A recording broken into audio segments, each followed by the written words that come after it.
অন্ধকার কবরে গেলে দুই পার্শ্বের মাটির চাপ, জাহান্নামের আগুনের গরম,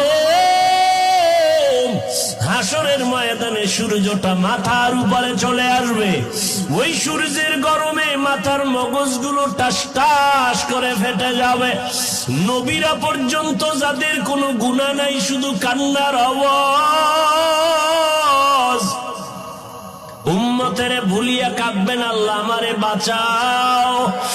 আম্মা জান আয়েশাও কাঁদেন, ও নবী তখন আপনার কি উপায় হবে? মায়ার নবী বলেন, আমি আল্লাহর আদালতে মাকামে মাহমুদে সিজদায় পড়ে কাঁদবো। সব নবীরা কাঁদবেন, আল্লাহ আমাকে বাঁচাও। আমি আখিরি নবী, একবারও বলবো না আল্লাহ আমাকে বাঁচাও। আমি সিজদায় পড়ে আমার মালিকের ডাকবো আর বলবো, হে মালিক আমার উম্মতের বাঁচাও, আমার উম্মতেরা যেন জাহান্নামে না যায়।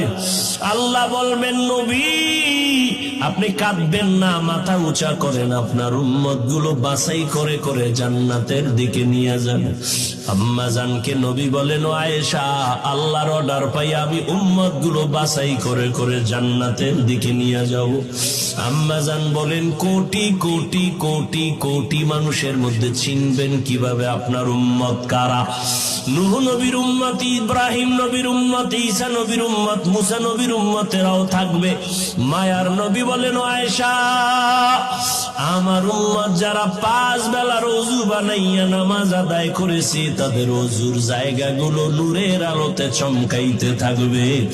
আমি নবী দেখে দেখে তাদেরকে হাউজে কাউসারের কিনারায় দাঁড় করায় দিব। আমি এদের দাঁড় করাইয়া আমি কাউসারের পানি পেয়ালা ভরে ভরে দিব। উম্মতেরা পাঠ করো। ময়দানে মানুষগুলো দাঁড়াবে উলঙ্গ, সূর্যের গরমে কলিজাটা ফেটে যাবে, পানি পানি বলে চিল্লাইতে থাকবে।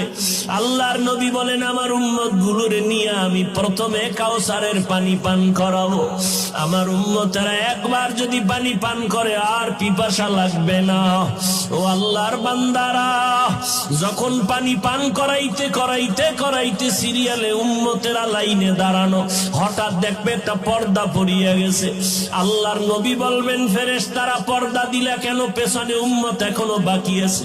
ফেরেশতারা বলবেন, নবী এই উম্মতেরা আপনার দুশমন।